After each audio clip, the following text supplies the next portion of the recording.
ছোটবেলা থেকে চানাচুর বলতে আমার একটাই পছন্দ, মুখরোচক, স্বাদে স্বাস্থ্যে। ভালো খান, সুস্থ থাকুন। মুখরোচক, ভালোবাসার ৭৫ বছর।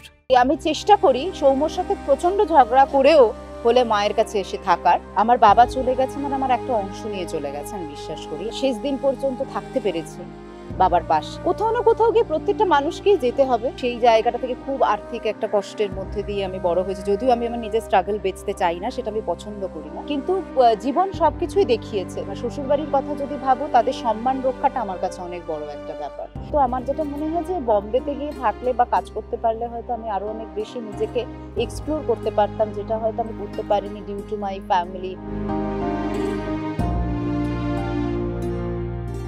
রাঙামাটি তীরন্দাজের সেটে রয়েছে আর সঙ্গে সুদীপ্তাদি রয়েছে। তাকে টেলিভিশনে অনেকটা দিন পর আপনারা দেখছেন এবং টেলিভিশনে সুদীপ্তাদিকে যেভাবে ভালোবাসা পেয়েছে, এখনো রাঙামাটিতে সেভাবেই ভালোবাসা পাচ্ছ। যখন তোমার প্রোমোটা বা তুমি দেখালো নতুন, তখন একটা দর্শকদের একটা ভালো ফিডব্যাক ছিল যে আবার কাম ব্যাক মতো করে। তোমার কাছে কি কি রিয়াকশন ছিল? টু বি ভেরি অনেস্ট, সুশান্তদার সঙ্গে কাজ করার একটা উপরি পাওনা যেটা, সেটা হলো যে প্রত্যেকটা চরিত্রকে খুব সুন্দর করে উনি ওনার চিন্তা ভাবনার মাধ্যমে গড়ে তোলেন। আর সুশান্তদা এমন একজন মানুষ যিনি নিজে একটা অডিও দেন, যে অডিওতে আমরা প্রত্যেকটা আর্টিস্ট বুঝতে পারি যে হোয়াটস কামিং, কি আসতে চলেছে। এবার এই বৃন্দা চরিত্রটা বেসিক্যালি অন্য একজন করছিলেন, যিনি করার পরে তাকে রিপ্লেস করা হয় আর কি, এবং আমি করি সেখানে। সো বৃন্দা এমন একটা চরিত্র, যে চরিত্রটা এই গল্পের অন্যতম একটা প্রধান চরিত্র আর কি। আর যেহেতু সোকল নেগেটিভ ক্যারেক্টারে সবাই আমাকে দেখতে দেখতে এমন অভ্যস্ত হয়ে গেছে যে আমি আসা মানেই আবার কিছু ভয়ানক, একদম সাংঘাতিক কিছু কাণ্ড ঘটাচ্ছি।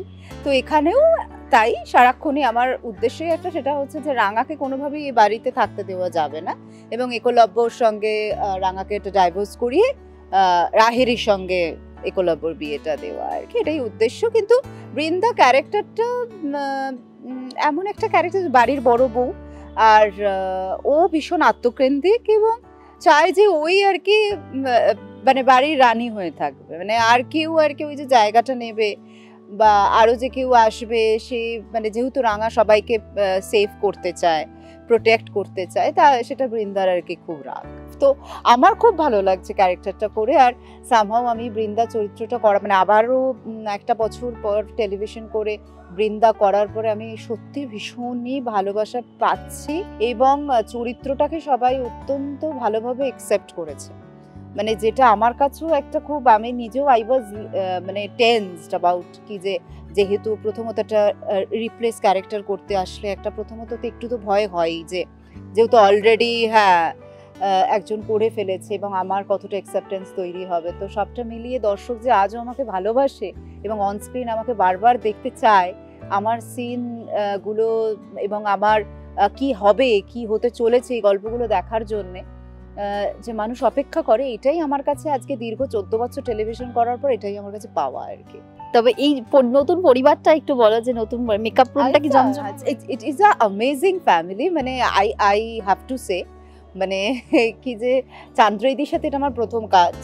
চান্দ্রেদি তো ভীষণই, মানে চান্দ্রেদি আমাদের থেকে এত সিনিয়র, মানে আমি তো এখানে অলমোস্ট একটা মিডিয়াম সিনিয়র, কিন্তু এখানে আমার থেকেও মানে অনেকটা ইয়াং যারা কাজ করছে এই মুহূর্তে, এবং চান্দ্রেদি আমাদের থেকেও অনেক দিন ধরে কাজ করছে, এবং চান্দ্রেদি কম্পারেটিভলি সিনিয়র। তো এত ফ্রেন্ডলি চান্দ্রেদি যে কাজ করতো আমার ভীষণ, চান্দ্রেদি ভীষণ ভালো, সুইট হার্ট আর কি।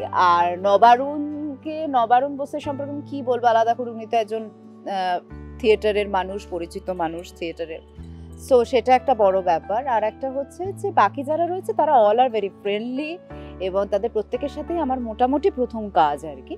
তো আমার খুব ভালো লাগছে, আমি প্রত্যেকটা মুহূর্ত খুব এনজয় করি এখানে, এবং থ্যাঙ্কস টু 10 সিনেমা এবং অ্যাজ ওয়েল অ্যাজ স্টার জলসা, যে আমাদের এই প্রজেক্টটা এই মুহূর্তে এত মানুষের ভালোবাসা পাচ্ছে। রাঙা ইজ মানে রাঙামতি ইজ ভেরি পপুলার নাও, তো এটা সবাই আমাদের কাছে সবার কাছে উপরি পাওনা। সুনিতাদি 14 বছর টেলিভিশন করার পর মানে এই যে এত ভালোবাসা পেয়েছো, বহু চরিত্র তুমি কাজ করেছো এবং কোথাও কি নেগেটিভে বোধহয় একটু বেশি, বোধহয় না অনেকটাই নেগেটিভে তোমাকে ভালোবেসেছো, কোনো সময় পজিটিভ চরিত্র বা সেক্ষেত্রে আমার মানে ক্যারিয়ার শুরুই তো হিরোইন দিয়ে, এই ঘরেই সংসার বলো বা যাই বলো না কেন, খেলা এবং পালা বদল বা প্রচুর কাজ আমি এরকম করেছি যেটা অ্যাজ আ হিরোইন একদম পজিটিভ। তো নেগেটিভ ক্যারেক্টার অ্যাকচুয়ালি বেসিক্যালি আমি জলনপুর থেকে করি এবং তারপর থেকে ওই আর কি জলনপুর, চোখের তারা তুই, এবং তারপরেও আমি 2 বছর টেলিভিশন করিনি, তারপরে একদম সেই ভয়ানক চরিত্র 7 ভাই চম্পার, মণি মল্লিকা। সো আমার মনে হয় যে আমি নেগেটিভ ক্যারেক্টারটা করি, ঠিক আছে, আমার করতে ভালো লাগে, বাট আমাদের এখানে ভীষণ টাইপ কাস্ট করা হয়, মানে ও নেগেটিভ করে মানে ওকে নেগেটিভই করা হবে আর কি। তো সেটা নয়, আমি জানি না যে এই সুশান্ত দাই আমাকে উমাতে কিন্তু একটা পজিটিভ ক্যারেক্টার দিয়েছিল, বাট মানে আনফর্চুনেটলি তারপর আমি মুম্বাই চলে যাই, তার সেটা কুইট করতে হয় আমাকে। বাট আমার মনে হয় যে আমি যতটা সাবলীল নেগেটিভ ক্যারেক্টারে ততটাই সাবলীল আমি একদম পজিটিভ ক্যারেক্টারেও, কারণ আমার মনে হয় যে আমরা তো অভিনেত্রী, আমাদের অ্যাকচুয়ালি চরিত্রের খিদেটা খুব থাকে আর কি, ভালো একটা চরিত্র পাওয়াটা আমাদের কাছে একটা খুব মানে একটা কি বলবো, একটা কপালের ব্যাপার, একটা ভাগ্যের ব্যাপার, সেটা সবসময় সত্যি পাওয়া যায় না। তো সামহাউ সেটা আমার মনে হয়েছে যে ঠিক আছে, মানে আমি কোথাও গিয়ে তো একজন অভিনেতা, তো আমার অভিনয়টাই আলটিমেট, তো পজিটিভ হোক আর নেগেটিভ হোক মানুষের ভালোবাসাটা আলটিমেট। এই যে তুমি বলছিলে যে 1 বছর তুমি টেলিভিশন করোনি, সেটা কি স্বইচ্ছা একটু বিরতি নেওয়া নাকি সেরকম অফার বা কাজের যে তুমি যে চরিত্রটার খিদে কথা বলছিলে সেই চরিত্রটা পাওয়া? মানে সবসময় যে খুব ভালো চরিত্র পাওয়া যায় তাও তো নয়। আর আমার না খুব আমি কখনোই খুব দৌড়নোতে বিশ্বাসী ছিলাম না কোনোদিনই, আমি বরাবর টেলিভিশনেই নিজেকে আটকে রেখেছি। অনেকেই আমাকে বলেছে যে তুমি কেন মুভি করোনি বা সিরিজ করোনি, আমার মনে হয়েছে যে সময় যতক্ষণ না আমাকে নিয়ে যাবে, সময়ের থেকে বড় অস্ত্র আর কিছু নেই। আর 1 বছর কাজ করিনি, সেটা হচ্ছে প্রথম কথা, আমি সেরকম ভালো চরিত্র পাইনি, সোহাগ জল করতে করতে ছিল আমি বিয়েটা করি, তারপরে আমি বাবাকে হারাই 2023-এ, এবং তারপরে it was a very tough time for us, এবং আমিও আই ওয়াজ লিটল বিট মানে কি বলবো ডিপ্রেসড, যে বাবাকে হারানো এবং মানে বিয়ের সাথে সাথেই মায়ের একা হয়ে যাওয়া, এবং সবটা মিলিয়ে খুব ডিপ্রেস ছিলাম। তো আমি সোশ্যাল মিডিয়াটায় অনেক বেশি কনসেন্ট্রেট করেছিলাম এবং টেলিভিশনের কথা প্রচুর হয়েছে, কিন্তু কাজ যে খুব ভালো কিছু হয়ে উঠেছে ফাইনালি হয়নি। তো অনেকগুলি কাজের কথা হবার পরে ফাইনালি আমি রাঙামতি তীরন্দাজে জয়েন করি ডিসেম্বরে। সুদীপ্তাদি, দুটো পরিবার এখন তোমার মানে অনেকটা দায়িত্ব বোধ হয়, মাকে দেখা এবং তুমি যেটা বললে যে বাবা চলে যাবে, মায়ের পুরো একা হয়ে গেছে, তো সেক্ষেত্রে বোধ হয় রেসপন্সিবিলিটিটা অনেকটা।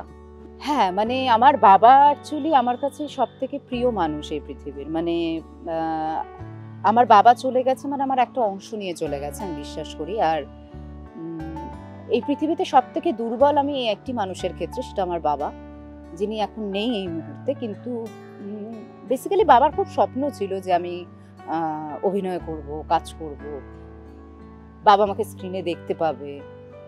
তো আমি স্বপ্নটাকে জারি রেখেছি, স্বপ্নটাকে পূরণ করেছি, শেষ দিন পর্যন্ত থাকতে পেরেছি বাবার পাশে। এবং বাবা যাকে রেখে গেছেন, যাদের রেখে গেছেন, তার মধ্যে আমি, আমার মা, আমার দাদা, বৌদি, তার জামাই, তো বেসিক্যালি আমার দায়িত্ব হচ্ছে তাদেরকে ভালো রাখা। তো কারণ একটা মানুষ যখন চলে যায় তখন তার পরিবারটাকে, তার প্রিয় মানুষগুলোকে রেখে দিয়ে চলে যায়। এবার যাদের ওপর দায়িত্ব বর্তায় তাদের উচিত সেই দায়িত্বটাকে সঠিকভাবে পালন করা, আমি সেটাই করছি। কোথাও না কোথাও গিয়ে প্রত্যেকটা মানুষকেই যেতে হবে। তো আজকে যেদিন বাবা চলে যায় সেদিন আমি বুঝেছিলাম যে মা ইজ, মানে আজকের দিন থেকে মা ইজ কমপ্লিটলি অ্যালোন। তো মাকে ভালো রাখার দায়িত্বটা আমার, যেহেতু আমার দাদা এখানে থাকে না। তাই আমি চেষ্টা করি সৌম্যর সাথে প্রচন্ড ঝগড়া করেও হলে মায়ের কাছে এসে থাকার, কারণ অনেক সময় কি হয়, যেহেতু আমি সারাদিন মানে দিনে তো 14 ঘন্টা আমি বাড়ির বাইরেটাই থাকি, তো সেই কারণে যেটা সমস্যা হয় আর কি, যে আমি শ্বশুর বাড়িতে খুব একটা সময়ও দিতে পারি না। তো বিয়ের পরে 1 বছর যখন কাজ করিনি তখন খানিকটা সময় আমি দিতে পেরেছি, এখন একদমই দিতে পারি না। যদিও আমার শ্বশুর বাড়িতে আমার শাশুড়ি মাই এনাফ আর কি, উনি সমস্ত দায়িত্ব নিজে একা পালন করেন। উনি একদিকে পলিটিক্যাল একজন পার্সন এবং অ্যাজ ওয়েল এজ উনি অসম্ভব সংসারী, মানে আমি তার 10% অ্যাডপ্ট করতে পারিনি এবং পারবও না আর কি রাদার। তো আর আমার মা হচ্ছে ভীষণ মা আর কি, মানে আমার মা খুব মিষ্টি একটা মা, আর আমার মা অত ঘোরতর সংসারী নয়। আমার মা হচ্ছে খুব লাভেবল মা, আর আমার মায়ের কাছে থাকতে আমি সব থেকে কমফর্ট ফিল করি, যেটা প্রত্যেকটা মেয়ে তার বিয়ের পর আরো বেশি করে ফিল করে, আমিও সেটাই করি। আর সৌম্যর ব্যাপারে আমি কি বলবো আলাদা করে, যে সৌম্য একজন পলিটিক্যাল পার্সন, এবং সৌম্য হচ্ছে যে আমরা 3 বছর ডেট করি, আমরা 23-এ বিয়ে করি, 20 থেকে আমরা ডেট করছিলাম। তো ওটা একটা পলিটিক্যাল ফ্যামিলি, যেহেতু সেখানেও আমার একটা অন্যরকম একটা ঘরানা, একটা অন্যরকম জনার, তো সেটাতেও একটা নিজেকে অ্যাকাস্টমড করা, সেটাও অ্যাডপ্ট করতে হয়েছে, সেটাও সময় লেগেছে। বাট এই ফার্স্ট মে হলে আমাদের 2 বছর হয়ে যাবে, এটা আমার কাছেও খুব অবাক কাণ্ড যে আমি দেখতে দেখতে 2 বছর হয়েও গেল আর কি। সো মানে আমার নিজেরও ভালো লাগছে ভেবে।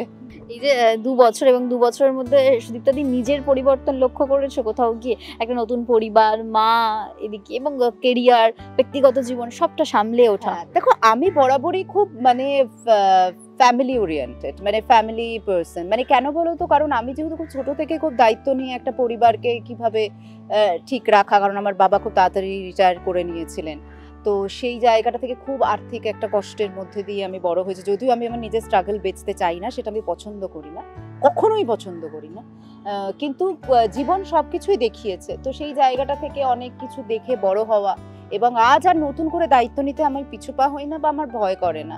আর আজ যেহেতু বাবা নেই, সেই কারণে আমার মনে হয় যে আমি মায়ের প্রতি আমার আরো অনেক বেশি দায়িত্বশীল হওয়া প্রয়োজন। যদি আমার কোনো, দেখো প্রত্যেকটা উই অল আর লাইক, মানে আমরা ইন্ডিভিজুয়াল, আমাদের প্রত্যেকেরই, যেটা আমার মনে হয় যে প্রত্যেকের মধ্যে খারাপ আছে, ভালোও আছে। তো আমি যদি ভুল করি তো আমি ঈশ্বরকে বলি যে দেখো, আমি যদি কোনো ভুল করে থাকি তাহলে তুমি আমাকে ক্ষমা করে দিও, কিন্তু আমার মা যতদিন থাকবে ততদিন মাকে ভালো রাখাটাই আমার প্রধান উদ্দেশ্য।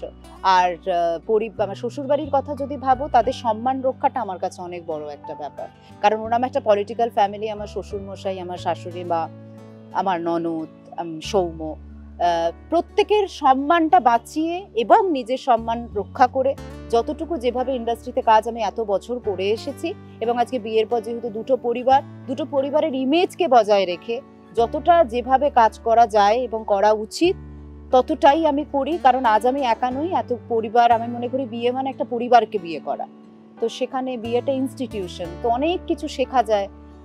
আমি অনেক কম্পোজড হয়েছি আগের থেকে, এবং আমার যেটা মনে হয়েছে যে বিয়ে করলে তোমাকে সারাক্ষণ প্ল্যানিং করতে হবে, কোনটা এটার পর ওটা, ওটার পর ওর খারাপ লাগবে না তো, এটা করলে আবার ও ভুল বুঝবে না তো, এটা কি ওকে বলা যায়, মানে এগুলো আমি শিখেছি বিয়ের পরে, যেটা আমি সত্যি আগে এতটা জানতাম না। যদি 14 বছর পিছনের দিকে তাকাও, এই যে এতগুলো বছর কাটিয়েছে, এবং ব্যক্তিগত জীবনও যদি বলি, পরিবার সামলানো, নিজের হাতে অনেক রেসপন্সিবিলিটি, অনেক দায়িত্ব নেওয়া, মানে খুব কম বয়সেই বোধহয় পায়ের তলা মাটিটা শক্ত করতে হয়েছে তোমাকে। কি মনে পড়ে এই 14 বছর তুমি কি শিখলে টোটাল ইন্ডাস্ট্রি, কাজ, সবকিছু থেকে? দেখো, আমি মনে করি তুমি যদি ডেডিকেটেড হও তোমার কর্মের ব্যাপারে, মানে কর্মের জায়গাটায় খুব বেশি তুমি যদি সৎ হও, অনেস্ট হও, তাহলে ঈশ্বর তোমাকে তো কোনো না কোনো একদিন সেই দিনটা দেবে, সেই সুযোগটা দেবে। এবং আমি যেমন ভীষণ অনেস্ট ছিলাম, এবং আমি আজও অনেস্ট আমার কর্মের ব্যাপারে, এবং সবার আগে হচ্ছে আমার বাবা মা এবং আমার কর্ম। তো আমি মনে করি যারা জন্ম দিয়েছে তারা যেমন আমার কাছে ঈশ্বর, আমি তো ঈশ্বর দেখিনি, আর কর্ম যে আমাকে রুটি রুজি করেছে, আমার রুটি রুজি যেটা করে আমি খাই, তো সেগুলোর ব্যাপারে অনেস্ট থাকাটা খুব প্রয়োজন। আর ঠিক এই ঘরের সংসারটা আমার 13 নম্বরই শুটিংটা হতো এত বছর আগে, তো তখন না সোশ্যাল মিডিয়া এত স্ট্রং ছিল না। এখন মনে হয় যে সোশ্যাল মিডিয়াটা যদি তখন থাকতো তাহলে হয়তো আমি আরো অনেক বেশি কিছু করতে পারতাম, এবং হয়তো আমার যেটা মনে হয় যে বম্বেতে গিয়ে থাকলে বা কাজ করতে পারলে হয়তো আমি আরো অনেক বেশি নিজেকে এক্সপ্লোর করতে পারতাম, যেটা হয়তো আমি করতে পারিনি ডিউ টু মাই ফ্যামিলি। মা বাবা একা হয়ে যাবে, দাদা এখানে থাকতো না, এবং অ্যাজ ওয়েল অ্যাজ কিছুটা ইনসিকিউরিটি যে নিজের জায়গা ছেড়ে বম্বেতে চলে যাব, কেমন হবে সেখানে, কতটা কি পাবো কাজ, সবটা মিলিয়ে। সো আমার কোনো কিছু রিগ্রেশন নেই আর কি, মানে আমি কাজ করেছি এত বছর, still I am doing my, মানে I am trying to do my best আর কি, তো আমার কোনো রিগ্রেশন নেই। থ্যাংক ইউ সুদীপ্তাদি, খুব ভালো থাকো, যেভাবে দুটো পরিবারকে নিয়ে ভালো আছো এবং বাকিদের ভালো রাখার চেষ্টা করে যাচ্ছো সেভাবেই থাকো। তো কি বলবে তোমার দর্শকদের, এই অনেক দিন পর আবার টেলিভিশনে তোমায় দেখছে তারা? ইয়েস, আমি এটাই বলতে চাই যে প্লিজ তোমরা দেখো রাঙামতি তীরন্দাজ সোম থেকে রবি ঠিক সন্ধ্যে 7:30 স্টার জলসায়। এবং খুব রাগ হচ্ছে বৃন্দার উপর আমি জানি, কিন্তু বৃন্দা এগুলোই করতে থাকবে আর তোমরা এগুলোই এনজয় করবে, আবার দেখার জন্য আবার টিভির সামনে বসবে। আর সেটাই আমাদের কাছে সব থেকে বড় পাওয়া। আর এটাই বলি যে রাঙামতিকে ভালোবাসুন। রাঙামতি ভীষণ সুইট একটা মেয়ে, আর এই প্রথম কাজ ওর। আর একটা হিরোইনের ওপর অনেকটা গুরুদায়িত্ব থাকে, তাই ও ভীষণ চেষ্টা করছে ওর বেস্টটা দেওয়ার। আমরা প্রত্যেকে চেষ্টা করছি, আপনারাও সঙ্গে থাকুন। Thank you.